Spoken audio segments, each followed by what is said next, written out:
쇼펜하우어와 니체 그 5번째 장 형이상학. 이제 쇼펜하우어와 니체의 철학 사상을 알아본 지도 마지막 시간이 되었습니다. 형이상학이란 단어가 우리가 즐겨 사용하는 단어가 아니기 때문에 좀 낯설 수는 있지만 존재의 실체와 궁극적인 원리를 사고를 통해서 알아보는 학문입니다. 우주의 본질이 무엇인가? 신은 존재하는가? 참으로 존재하는 것은 무엇이며 인간이란 무엇인가? 이러한 질문에 인간이 어떤 해답을 가져야 하는지 연구하는 학문입니다. 그럼 이제 쇼펜하우어의 형이상학부터 들어가 보겠습니다. 1. 염세주의. 쇼펜하우어는 형이상학을 전통 철학자들처럼 학문으로서 접근하지 않고 학문의 근거인 인간의 삶과 세계 경험에 집중하였습니다. 그는 학문이 끝나는 곳에서 철학이 시작된다고 말하며 현상 자체에만 주목하지 않고 인간의 삶과 세계의 근원을 파악하려는 데 집중하였습니다. 끊임없이 생성하고 소멸하는 모든 존재를 지배하는 근원적인 것, 즉 의지의 본질과 그러한 의지의 존재 방식에 대해 묻는 것이 바로 형이상학의 출발점입니다. 인간의 삶과 역사에 대해 낙관적이었던 철학적 분위기 속에서 쇼펜하우어는 전혀 반대의 염세주의적 해석을 내놓았습니다. 그가 아버지와의 유럽 여행에서 보고 경험한 것은 고통 속에서 신음하는 사람들의 모습이었으며 이 경험은 그의 철학에 큰 영향을 미쳤습니다. 온 세계는 우연과 오류로 가득 차 있으며 인간은 지속적인 갈등과 대립 속에 내던져져 있다고 판단했습니다. 모든 개체는 각자의 의지에 의해 충동적이고 맹목적인 갈등을 야기하며 살아가고 그로 인한 불완전한 상황은 해소될 수 없어 삶이 고통스럽다고 하였습니다.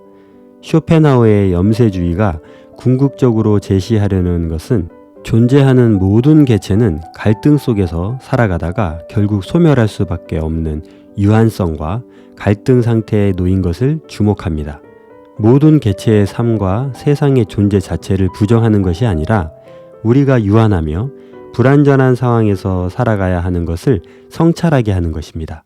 그리고 그 성찰로 인해 인간이 피안의 세계로 도피하는 것이 아니라 이 세상을 어떻게 살아갈지 숙고할 수 있어야 함을 강조합니다. 우리는 쇼펜하우어의 염세주의를 통해 인간의 삶을 부정할 것이 아니라 유한한 우리의 삶을 똑바로 인식하고 오히려 그 유한한 삶에 대해 적극적인 관심을 가져야 합니다. 이것이 쇼펜하우어가 바라는 그의 염세주의인 것입니다. 삶의 본질에 대한 심오한 성찰의 필요성을 우리에게 전해주고 있으며 이것이 그의 형이상학의 근간이 되는 특징입니다. 2. 살려는 의지와 고통. 살려는 의지는 쇼펜하우어 철학의 근원이며 모든 존재는 이 의지를 통해 살아가고 의지의 지배를 받습니다. 그렇기 때문에 모든 개체는 충동적이고 맹목적인 살려는 의지에 사로잡혀 살아갑니다.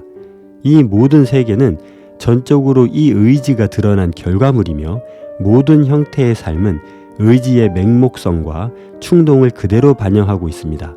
이러한 인간은 살려는 의지의 지배를 받고 있기 때문에 서로가 갈등을 일으킬 수밖에 없게 되어 있습니다. 각자가 자신의 생존을 최우선으로 하다 보니 인간과 세계 속에서 일어나는 갈등은 일시적이거나 우연이 아니라 필연적인 것입니다. 쇼펜하우어는 고통의 문제, 삶 속에서 우리가 직면한 직접적인 현상에 주목합니다. 쇼펜하우어의 형이상학은 고통 속에 내던져진 존재들의 삶의 모습을 있는 그대로 바라보고 이 고통을 어떻게 극복할 것인지에 대해 논의하고자 하였습니다. 그렇다면 살려는 의지의 입장은 어떨까요? 그들에게는 개체의 유한성은 큰 문제가 되지 않습니다. 자신의 존재를 드러냈던 개체가 종말을 맞이하면 또 다른 새로운 개체를 통해서 자신의 의지를 드러내면 되는 것입니다. 의지에게 개체는 의미가 없으며 오직 살려는 의지를 드러내는 것이 중요하기 때문에 살려는 의지를 드러내줄 그 무언가가 존재한다면 개체의 유한함 정도는 아무런 문제가 되지 않는다는 것입니다. 그래서 모든 존재는 더욱 안타까운 상황에 놓여 있으며 원치 않는 고통의 환경, 즉 각자의 생존을 위해 사는 존재에게 고통을 전가해야 하는 갈등 상태는 끝없이 이어집니다. 그리고 사유할 능력이 있는 존재는 그렇지 못한 존재보다 훨씬 큰 고통을 경험하게 됩니다. 왜냐하면 정신적 고통이 육체적 고통보다 크기 때문입니다.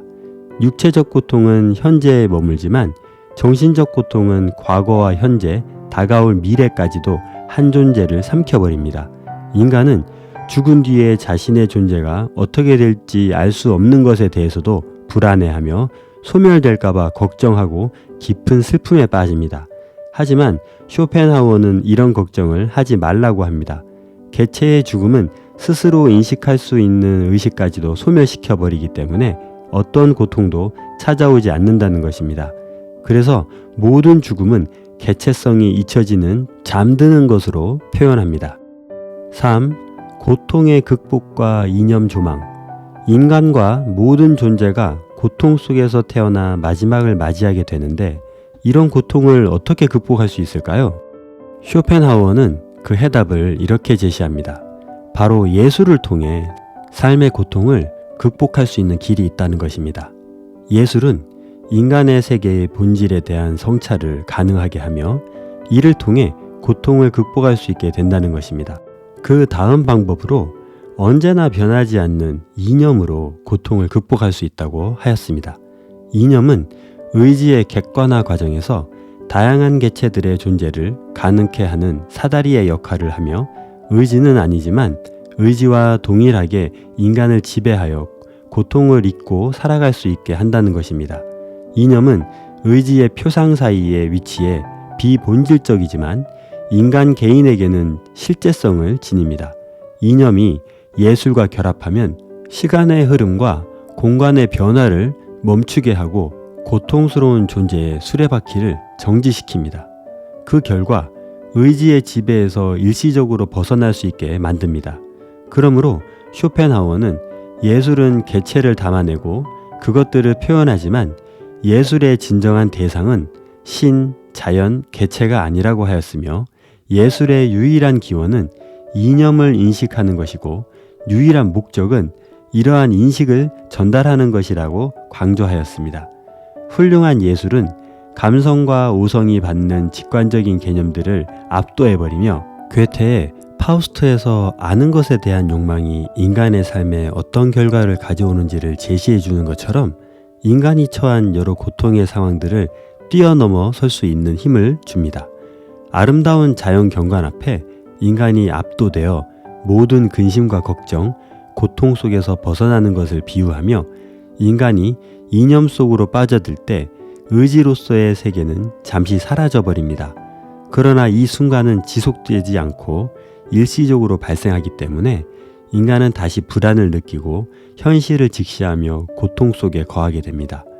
이 굴레의 반복이 인간이 처한 상황이며 그래서 쇼펜하우어는 인간의 삶을 고통으로 보았으며 이를 극복하기 위해 끊임없이 노력해야 한다는 것을 강조하였습니다. 4. 금욕주의.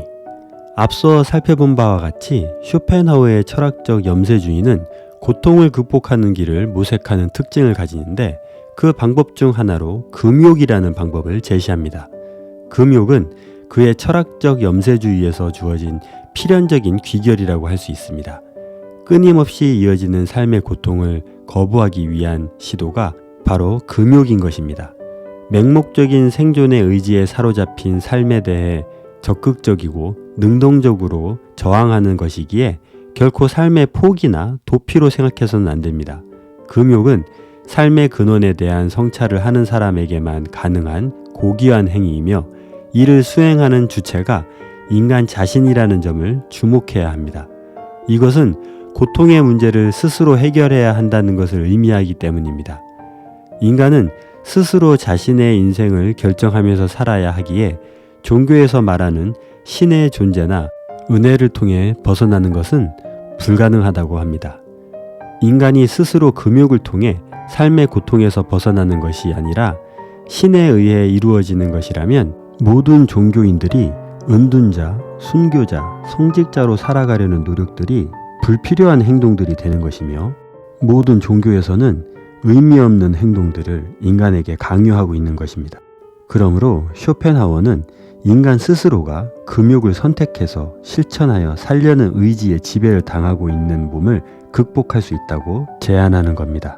그리고 쇼펜하워는 인간의 기본적인 욕구는 개체 유지와 종족 번식, 자신을 표현하려는 의지인데, 이 욕구를 채우기 위해 타인의 현존을 부정하고 해를 가하며 고통을 주는 행위를 자신을 위해 서슴지 않는다는 것입니다. 다른 개체들의 존재마저 부정하며 자신의 살려는 의지를 강화시킵니다. 살려는 의지는 모든 다른 개체와의 갈등을 유발할 수밖에 없고, 그러므로 금욕은 단지 몸 자체의 부정을 의미하는 것이 아니라 몸에 의해 나타나는 의지의 현상들을 극복하는 것이 목적입니다. 쇼펜하워는 금욕이 이러한 개체들 간의 갈등을 극복할 수 있게 만든다고 봅니다.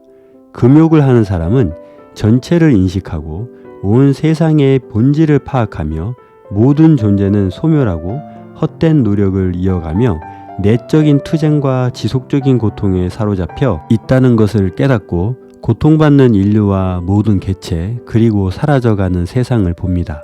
순간적인 쾌락과 안녕이 가져오는 위로에 의지하거나 이를 추구하지 않고 세계의 본질에 대한 통찰을 통해 의지의 욕구들로부터 벗어나 진정한 자유를 추구하는 삶을 스스로 선택합니다. 이로 인해 그 어떤 비난과 모욕에도 무관심으로 대응할 수 있으며 상대의 배타적인 행위에도 자신을 부정하며 타인을 사랑할 수 있게 됩니다. 이것을 모든 종교는 간파하였고 삶의 고통을 벗어나기 위해 금욕을 실천하는 방식을 채택하고 있습니다. 모든 종교는 세상과 인간의 불완전한 상태와 삶의 고통을 극복하기 위해 인간이 무엇을 해야 하는지 정확하게 인식하여 그것을 실천하고 있는 것입니다. 모든 종교는 신을 상정하고는 있지만 인간의 삶의 고통을 벗어나는 데에는 인간 스스로의 능동적이고 적극적인 노력이 반드시 필요하다는 것을 깨닫고 그것을 실천하고 있는 것입니다. 5. 의지의 부정. 쇼펜하워가 말하는 의지의 부정에 대해 좀 더 자세히 살펴보겠습니다. 의지의 부정이란 세계 정복자가 아니라 세계 극복자가 되는 것이라고 말합니다. 세계 극복자인 의지를 부정하는 사람들은 또 다른 세계를 만나게 됩니다. 바로 흔들림 없는 평온한 세상, 깊은 평정, 내면적인 안락함의 세계입니다. 살려는 의지에 의해 발생하게 되는 모든 고통과 다른 개체들의 존재를 부정하는 행위를 멈추게 되므로 의지가 주는 근원적인 문제들에서 자유하게 되고 그 결과로 얻게 되는 것입니다. 의지를 부정하는 방법을 두 가지 제시하는데, 하나는 금욕이며 다른 하나는 고행입니다. 금욕의 길은 세상과 개체들의 원리를 통찰하여 단순하고 순수하게 인식된 고통을 자기 것으로 만들어 의지를 극복해 나가는 것이며, 고행의 길은 능동적으로 고통의 자리로 나아가 살려는 의지의 덧없음을 체험하여 극복하는 것입니다. 쇼펜하우어는 금욕을 배의 돛에 비유하였고 고행을 배의 노에 비유하여 돛을 달고 노를 저어 인생을 항해하라고 합니다. 이 두 가지 방법은 우리의 삶에서 끊임없이 이어질 고통처럼 지속적인 노력이 필요하며 그 숭고한 노력을 통해 이 세상이 주는 고통의 삶에서 벗어나라고 말합니다. 여기서 주의할 점은 쇼펜하우어가 고통의 삶에서 벗어나기 위해 자살을 하는 것에는 매우 강하게 부정하고 있다는 점입니다. 자살은 인간의 살려는 의지, 근원적 본성을 따르는 적극적인 행동에 불과하다는 것입니다. 맹목적인 의지에 이끌려 고통을 견뎌낼 의지를 발휘하지 않은 채 최후의 수단을 사용하는 것입니다. 그래서 전적으로 어리석고 무익한 행위라고 비판하고 있다는 것을 반드시 상기해야 합니다. 자살은 고통스러운 삶에 형편없이 무너지는 것이며, 한 사람의 자살은 그와 연결된 수많은 사람들에게 엄청난 고통을 안겨주는 것이기 때문에 결코 올바른 선택이 아니라고 강조합니다. 쇼펜하우어가 염세주의를 주장하여 삶이 허무하고 덧없는 것으로 여기게 하는 것 같지만 그의 진심을 살펴보면 수없이 많은 사람들이 고통 속에서 살아가고 있다는 것을 정확하게 꿰뚫어 보고 있고 그들에게 힘과 용기를 주려고 하는 것 같습니다. 인간은 삶의 고통을 잊기 위해 각자 다양한 방법을 찾아내고 그것을 통해 위로를 얻고 다시 힘을 내어 살아갑니다. 그런 우리에게 쇼펜하우어가 제안하는 방법은 깊은 울림과 통찰을 주기에 충분해 보입니다. 결국 인간은 스스로 자신 앞에 놓인 고통과 삶을 이겨내고 극복해 나가야 하는 큰 과제를 안고 태어났습니다. 이것을 정확하게 인식해야 합니다. 모든 존재가 살려는 의지에 의해 살아가다 보니 이를 극복하는 유일한 방법은 그 의지를 이겨내는 것 외에는 없는 것 같습니다.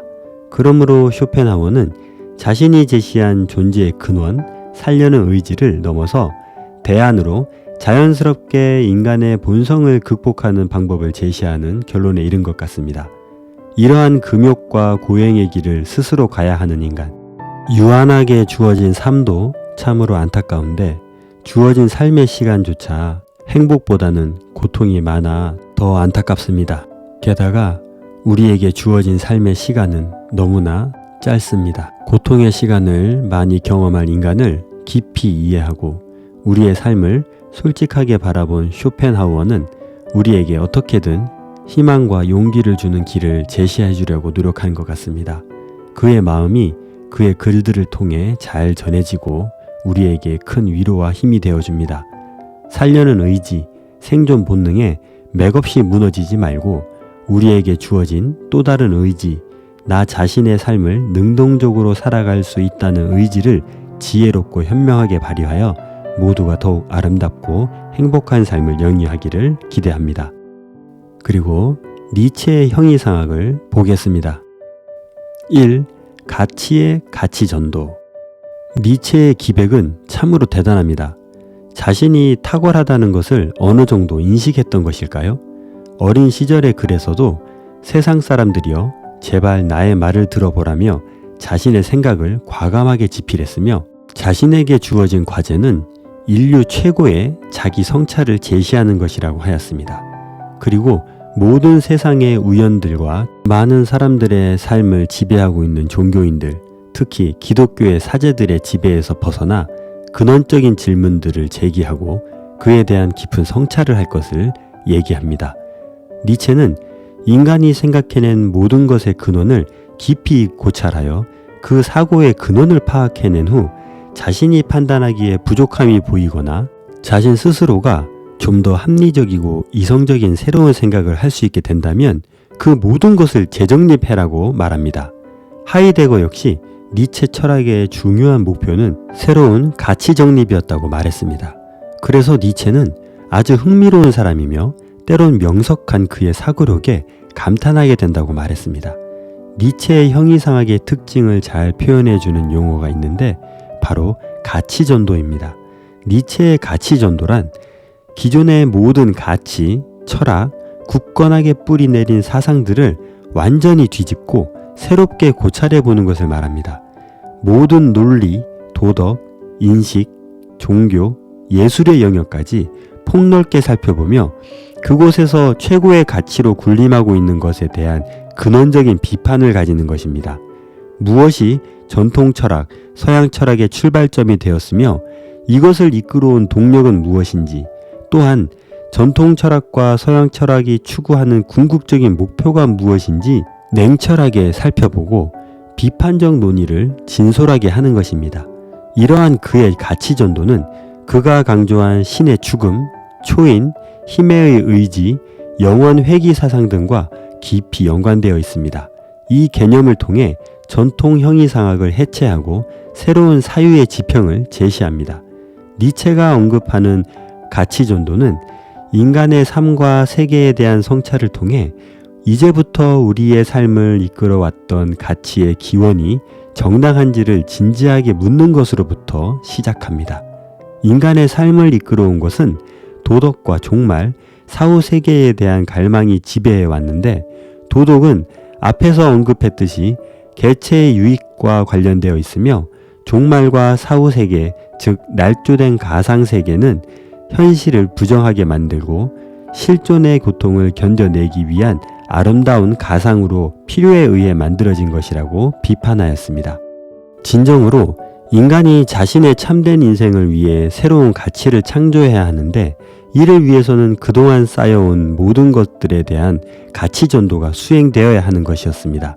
가치 전도를 외친 니체의 목표는 인류에게 너무나 인간적인 삶을 제공하려는 것이었습니다. 그렇다면 니체가 말하는 너무나 인간적인 삶이란 무엇일까요?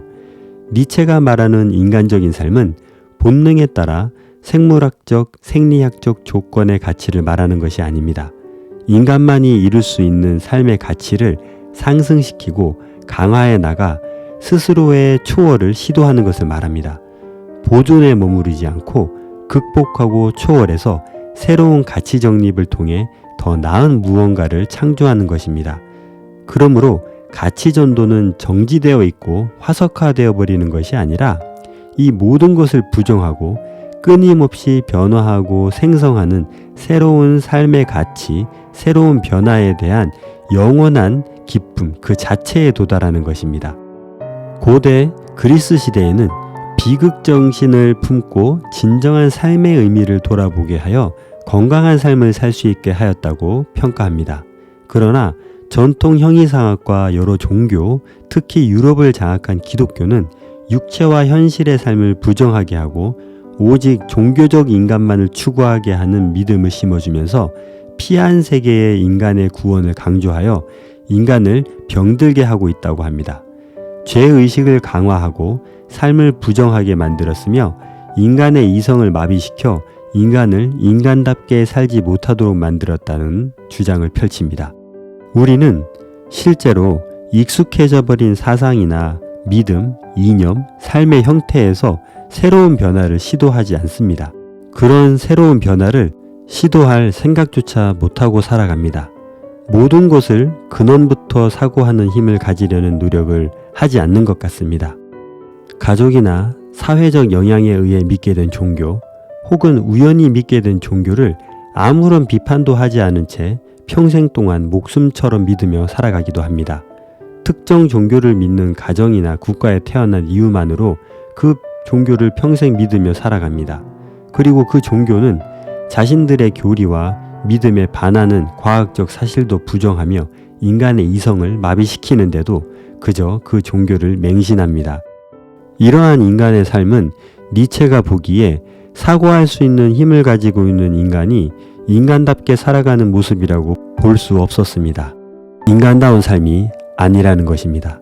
사회적 통념, 관습, 문화, 규범, 법, 제도 등도 인간이 공동체를 이루며 살아가기 위해 쌓아온 모든 것들일 뿐입니다. 이 모든 것들은 변화해야 하며 새로운 방식으로 재정립되어야 하는 것입니다. 우리는 어떤 삶을 살아가고 있는가요?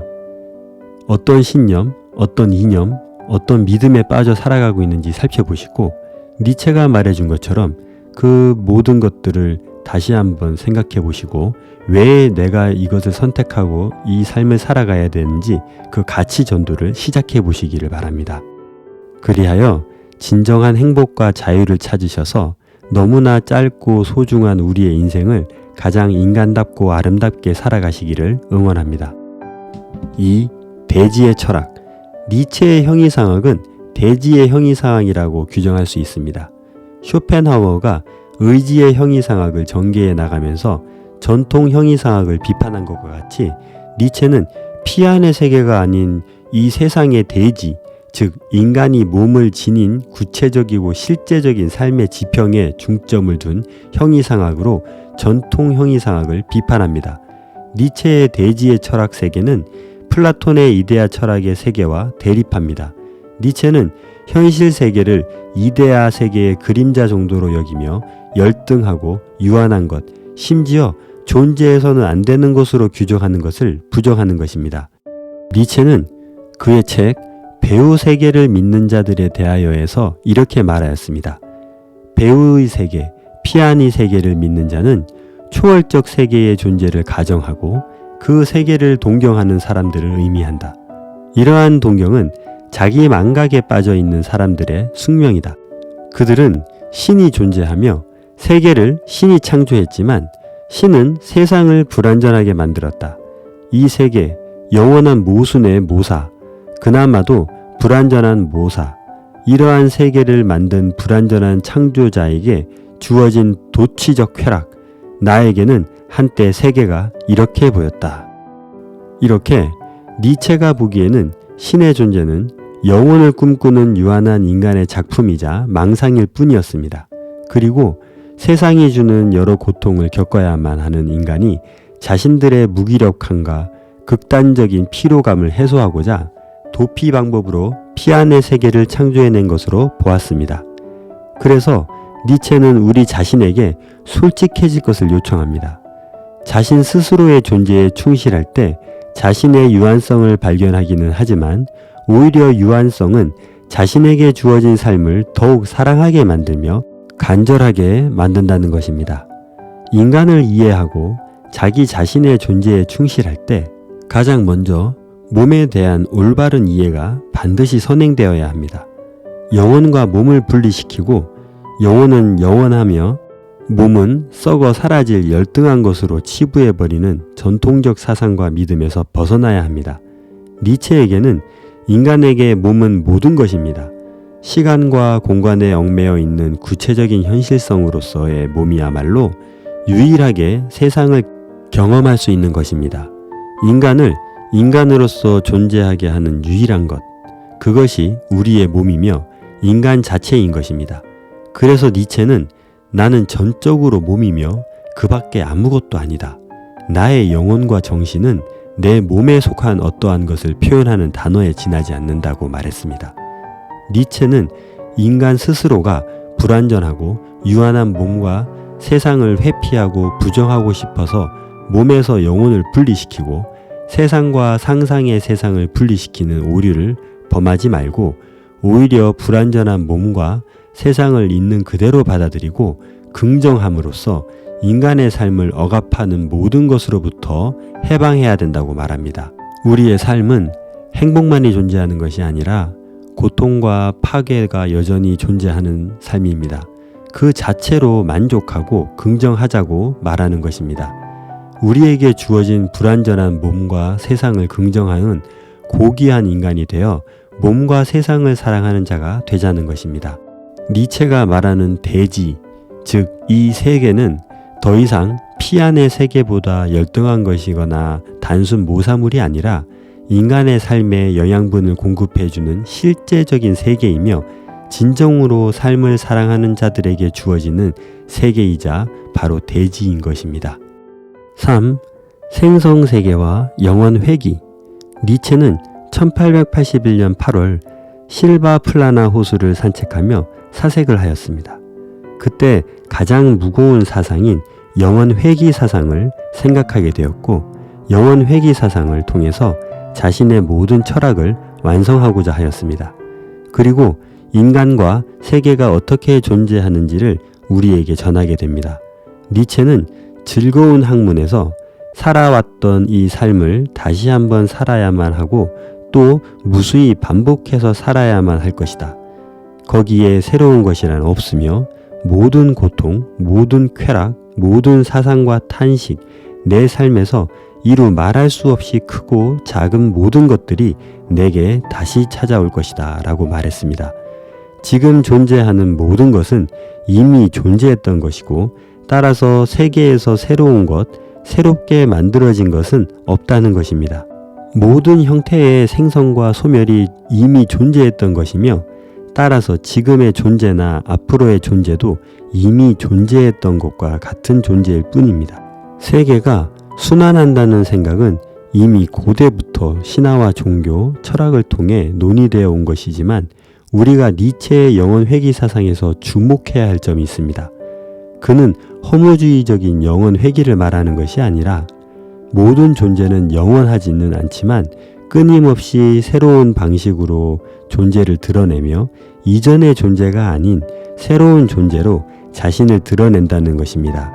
그렇기에 늘 새롭게 태어난 존재는 유한하지만 영원한 존재에서 비롯되었기에 가장 소중한 존재라는 것입니다. 니체의 영원회귀 사상은 모든 존재의 삶을 적극적으로 긍정하고 있다는 것을 올바르게 파악해야 합니다. 전통 형이상학과 종교에 의해 왜곡된 삶의 비극적인 모습을 니체는 가장 깊은 고독 속에서 긍정적이고 적극적인 의미를 찾아내 염세주의와 낙관주의의 대립구도 속에서 순간을 사는 삶의 진정한 의미를 보여줍니다. 4. 비극적 사유. 니체에게 있어 비극의 경험은 존재의 시면으로 우리를 이끄는 실마리입니다. 니체가 말하는 비극은 아리스토텔레스의 비극처럼 단지 카타르시스를 의미하는 것이 아니라 왜곡된 사물의 본질을 꿰뚫어 보게 하는 탁월한 사유장치입니다. 비극 정신은 우리에게 유한한 인간의 삶 속에서 드러나는 모순과 여러 갈등을 전적으로 받아들이는 것입니다. 쇼펜하우어가 비극으로부터 삶의 솔직한 모습을 드러낸 것처럼 니체 역시 비극으로부터 삶의 적나라한 모습을 제대로 드러내고자 합니다. 왜냐하면 인간의 삶과 세계의 존재가 이성적이고 논리적으로 설명될 수 없기 때문입니다. 이성, 논리, 법칙과 같은 용어로는 결코 삶의 깊은 시면을 설명할 수 없으며 비극을 통해 이론적이지 않은 삶의 시면을 경험할 수 있다는 것입니다. 삶에 대한 깊은 성찰에서 주어지는 비극적 사유는 카오스적인 존재의 생성을 이끌어가게 하는 장치이며 이것을 할 수 있는 자만이 새로운 존재의 의미를 창조할 수 있다는 것입니다. 5. 인간과 초인. 니체는 새로운 인간 이해를 제시하며 진정한 인간을 초인으로 규정합니다. 초인은 신의 죽음, 허무주의 극복, 힘의 의지, 영원 회귀 사상을 통해 고지되는 인간입니다. 니체가 말하는 초인은 새로운 가치를 창조하며 고통 속의 삶을 긍정하는 인간이며 극복하는 자입니다. 자신을 본능이 이끄는 대로 내버려 두지 않고 동물로 되돌아가는 것을 거부하며 새로운 가치를 창조하며 대지, 즉 세상 모든 것을 긍정하고 사랑하는 자입니다. 니체가 말하는 초인은 교양을 지니고 대중적인 가치를 추구하는 사람을 말하는 것이 아니라 일상적인 가치와 대중이 지향하는 가치를 뛰어넘어 새로운 가치를 창조하는 사람입니다. 대중적인 것은 평균적이고 일상적인 가치에 주목하는 것이므로 단순한 본능을 충족시키는 삶을 추구한다고 보았습니다.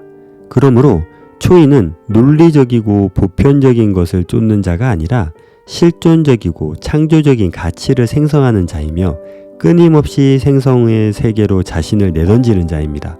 초인에게 진리란 세계를 끊임없이 재해석하고 재창조하는 과정을 지속하는 것을 의미하며 이를 통해 자유로운 정신으로 모든 것을 통찰하는 것입니다.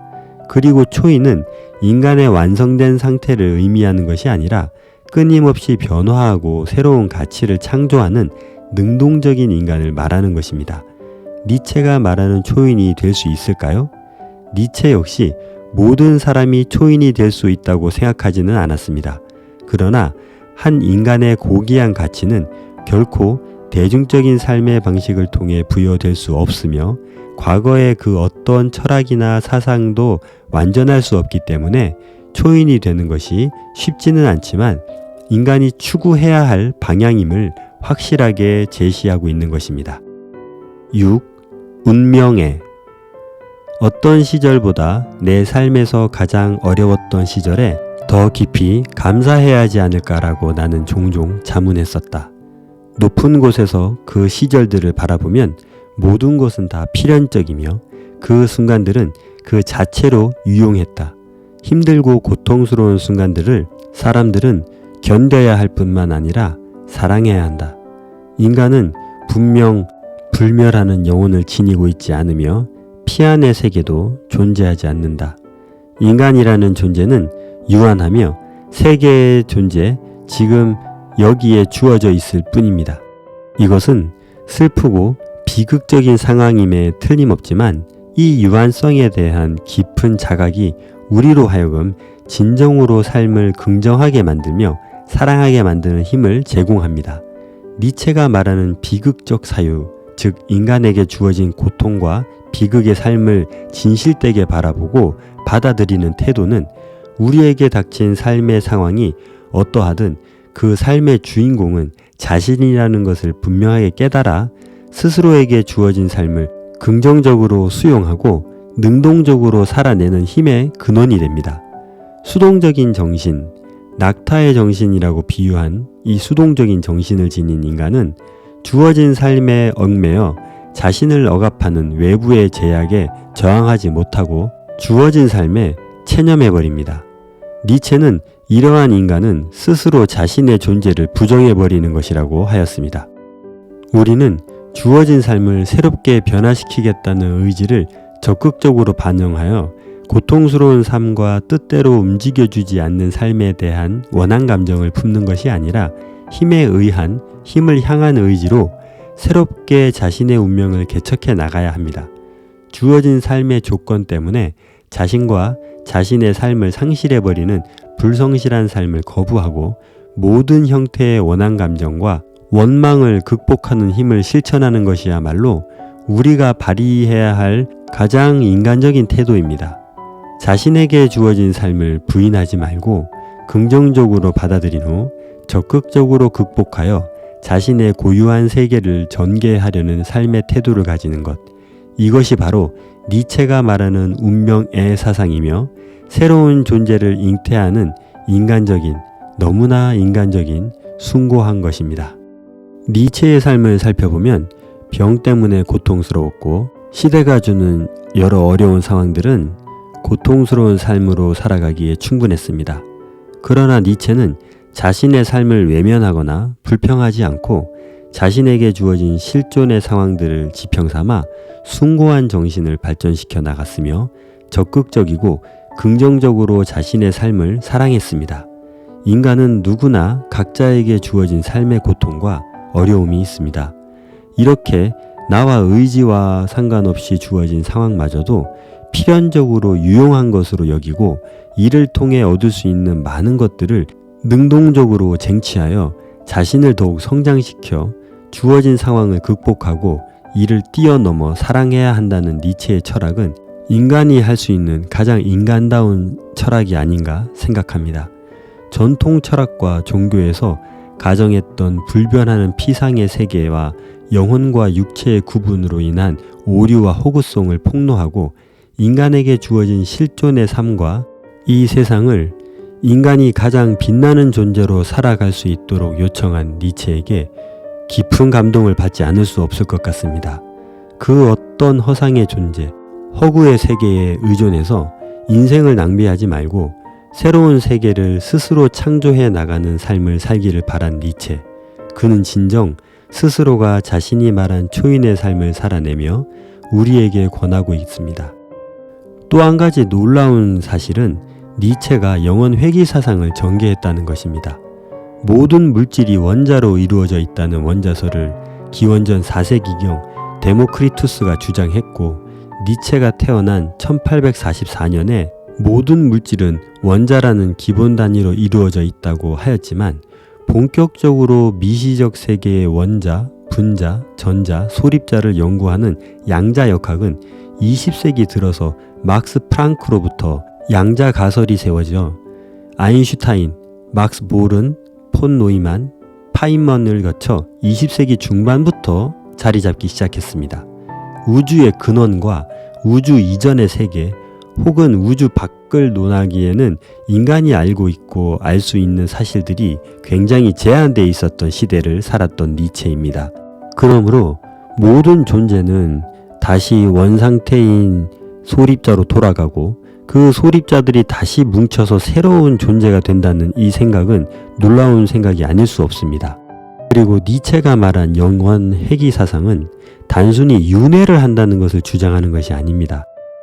모든 존재들이 근원인 존재로 되돌아가며 그 근원인 존재들이 다시 뭉쳐서 완전히 새로운 존재로 재탄생한다는 것을 말하는 것입니다. 그리고 니체는 비극적 삶의 현실을 금욕과 고행으로 극복하라는 쇼펜하우어의 제안을 뛰어넘어 좀 더 우리에게 현실적이고 합리적인 철학을 제시한 것 같습니다. 우리는 우리 스스로가 선택한 적 없는 시대와 환경에 태어납니다. 이것부터가 이미 비극의 시작이 됩니다. 그 어떤 권한도 주어지지 않았습니다. 그저 눈을 뜨니 특정한 시대에 한 국가, 한 지역에 거주하고 있는 한 가정에 태어난 것입니다. 그리고 태어남과 동시에 죽음을 향한 시계가 잠시도 쉬지 않고 흘러갑니다. 각자에게 주어진 시간은 모두 다릅니다. 심지어 주어진 시간을 알 수도 없습니다. 그렇게 시작된 인간의 비극은 행복과 기쁨과 기대와 희망, 환희가 잠시 휴식을 주지만 시대와 삶, 육체와 정신이 주는 고통과 맞물려 우리는 고난 속으로 몰려갑니다. 이것이 인간의 진솔한 삶입니다. 그래서 원망과 원한 감정을 안고 살아가기 일쑤이며 이런 감정에 매몰되어 삶을 한탄하고 스스로를 점점 더 연약한 존재로 만들어 가게 됩니다. 니체는 이를 간파하고 모든 인간들에게 인간답게 살 수 있는 새로운 사고의 전환을 제시한 것입니다. 우리가 어떤 환경에서 어떤 육체와 정신이 주어졌든 결국 이 세계의 주인공은 자기 자신이라는 점을 명심하고 당당히 세상의 주인공으로 살아가라는 것입니다. 과거의 생각과 관습, 전통과 종교에 얽매이지도 말고 자신 스스로 세상을 이해하려는 시도를 해보고 어떤 어려움도 필연적으로 받아들이며 원한 감정을 품지 말고 이를 통해 더욱 많은 깨달음을 얻어 새로운 나를 창조해 나가라고 하는 것입니다. 이 얼마나 인생을 긍정적이고 적극적으로 살아내라는 응원입니까? 자신의 몸과 인생을 누구보다도 사랑하라는 니체. 여러분께 주어진 삶의 주인공은 여러분 것임을 잊지 마시고 여러분의 삶을 마음껏 사랑해 주시며 살아가시길 바랍니다. 그 누구보다도 여러분 스스로가 자신의 삶을 사랑해야 합니다. 니체를 너무 늦지 않게 만나시기를 바랍니다. 오늘 하루도 항상 행복하시고 다음 책을 통해 만나겠습니다. 안녕히 계세요.